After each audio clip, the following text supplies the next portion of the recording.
இன்னைக்கு பலருக்கு அவங்களுடைய வாழ்க்கையே தெரியாது, நமக்கே தெரியாதுன்னு வச்சுக்கோங்களேன். நம்ம சமூகத்தில் வாழக்கூடிய பலருக்கு முகமது ரசூலுல்லாஹ்ங்கிறது ஒரு நபி, நாங்க அவங்களை நேசிக்கிறோம்னு வாயால சொல்லி அவங்க வந்து புகழ் மாலை சூடுவாங்களே தவிர அவங்களுடைய வாழ்க்கை தெரியுமான்னு தெரியாது. எங்க பிறந்தாங்க, எந்த ஆண்டு பிறந்தாங்க, எத்தனை குழந்தைகள், எத்தனை மனைவிமார்கள், எத்தனை மக்கள் அனுபவிச்ச சிரமங்கள் என்ன, மதீனா அனுபவிச்ச சிரமங்கள் என்ன, பதில் என்ன, உஹத் என்ன, கேளுங்க, தெரியாது. எந்த வயசுல மரணிச்சாங்க தெரியாது. என்ன அவங்களுடைய வரலாற்றில் நடந்த முக்கியமான நிகழ்வுகள் தெரியாது, பலருக்கு தெரியாது. நம்மளே குற்றவாளியா இருக்கிறோம்.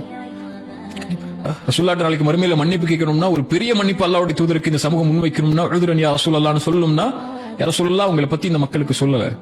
அதனாலதான் இந்த மக்கள்ல பல பேர் வந்து உங்களுக்கு எதிராக உங்களை வந்து ஒரு ஆபாச குற்றச்சாட்டு சொல்லியோ, அல்லது உங்களை வந்து தவறான வரலாற்று முன்னுதாரணமா சொல்லியோ, உங்களை வந்து தவறான பிம்பமா உருவங்களை வரைஞ்சோ, கேலி சித்திரங்களை வரைஞ்சோ உங்களை இந்த சமூகம் காட்டினது காரணம் அவங்க இல்ல, நாங்க இல்லையா? நம்ம தானே அவங்க வரலாற்றை சொல்லல, நம்ம தானே அவங்களை வந்து உலகத்துக்கு எடுத்து காட்டல, நம்ம தானே அவங்களை நான் முன் உதாரணமா நினைக்கிற ஒரு மனிதர் வந்து இந்த உலகத்துக்கே முன்னுதாரணம் நம்ம சொல்லி காட்டல.